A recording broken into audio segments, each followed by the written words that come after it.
Thank you very much to the organizers for inviting me and very eminent panelists who would provide the scientific input into the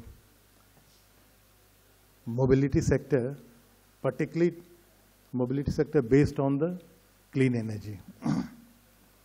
Why are we talking about clean energy? I need to elaborate. But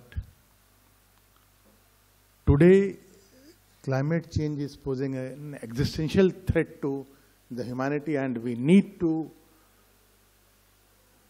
mobilize our efforts very, very urgently to reduce carbon emission at a rate much faster than so far we have been doing, the world has been doing. You are seeing Europe facing last 500 worst drought. India, within Delhi, one part is a drought, one part is flooded. I mean, the kind of changes that is taking place. So transition and energy, of course, the fossil fuel being the most important chief contributor to carbon emission, which causes global warming, the GHG emission. We need to reduce the GHG emission, particularly the carbon emission, and in that effort, mobility sector, which is entirely on the internal combustion engine using fossil fuel, contributes very, very significantly to carbon emission, almost like 30%, and concentrated in particular parts of the, particularly in the cities. So the topic is of great importance, and we need to discuss today as how we can scale up, particularly in India, how do we scale up mobility which is based on renewable energy, which is based on fuel which does not release or which do not release carbon dioxide. So that is the background. The topic says mobility for renewable energy, biofuel for mobility, and green hydrogen for mobility, the three distinct areas. The session before us extensively talked about green energy or renewable energy to be stored in the form of battery and using battery for running electric vehicles. So I don't think that we need to go much. They talked in depth. So we don't have to spend much time on that. Biofuel, there are certain challenges. Even though government have mandated up to 10% of ethanol mixing, I see a big challenge in the form of land being used for cultivating crops like sugarcane, which are extensively water intensive. So how much we pay attention to ethanol, if it is sugarcane based, or if it is based on a crop which is water intensive, I do not know, but there has to be a trade-off between the two. We are not a water surplus country. So generally, I would like to confine to green hydrogen-based mobility. Now, everybody is talking about green hydrogen-based mobility. What are the things that would require green hydrogen-based mobility to come? What are the things which are in the priority number one? How it will scale up? Are we ready to scale it up? Is there any business model? What kind of policy support that such a scale-up is required? Transportation sector within the city, particularly the heavy-duty transportation and long-distance mobility, heavy-duty mobility, are by and large in the city it is with the government, the road transport corporations, and in the truck segment it is with the private. In the government to change, or in the private sector to move away from fossil fuel to hydrogen based, cost is the crux. If the cost is at least on par with the diesel-based or petroleum fuel-based transportation, then automatically it will gain grounds. You know, I always see the most successful program in the government is solar mission. You know, we started with 18 rupees per unit, but at 18 rupees, if the current Prime Minister, who was then the Chief Minister of Gujarat, had not agreed to procure 1,000 megawatts and distributed among a number of players, we would not have reached the current situation. You know, number of players, they started competing. The second year onwards, the procurement process was through reverse bidding process. And in 1 year time, from 18 rupees, it came down to 11. And in 5 years time, we brought it down. It was brought down to about 2.44. It was lower than the variable cost of coal-based or gas-based power. And thereafter, there was nothing to go back. Whether you have RPO or you don't have RPO, the distribution companies will buy solar energy. Because the tariff has come down to 2 rupees, approximately close to 2 rupees.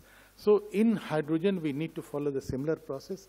How do we bring down cost of hydrogen to less than $2? Green hydrogen production heavily depends on the input power cost. 65% is input power cost. Solar field is almost like 65% of the total cost, 15 to 18% is electrolyzer, and like that.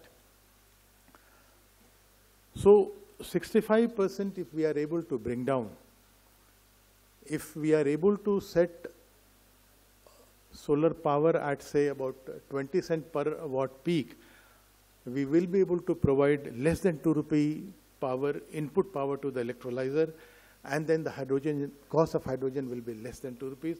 We must aim at 1.5, 1.2 solar power so that, you know, the power cost, the hydrogen cost per kilogram must be below $2. If it is 1.5, it is 1, which the big industries like Reliance has already announced that by 2030 they will reach. That will be the game changer. But to reach that 2030, should we wait for hydrogen cost to first come down, or should we start the process now? What solar mission teaches us? It says that initially somebody has to subsidize. And from that subsidization, you start creating the scale. As the cost dives south, the scale goes up. More cost reduction, more cost goes up. So a business model for hydrogen-based mobility would require in town and for long distance heavy-duty transportation will require creating mandatory market and showing an upward trajectory per year. What do I mean by that? Let us take Delhi. If Delhi introduces 10 hydrogen buses in the current year, and if the cost difference between, the running cost difference between hydrogen fuel cell vehicle versus diesel operated buses is say X paisa, that X paisa will require to be subsidized either by the consumers, as it happened in solar, or by the government.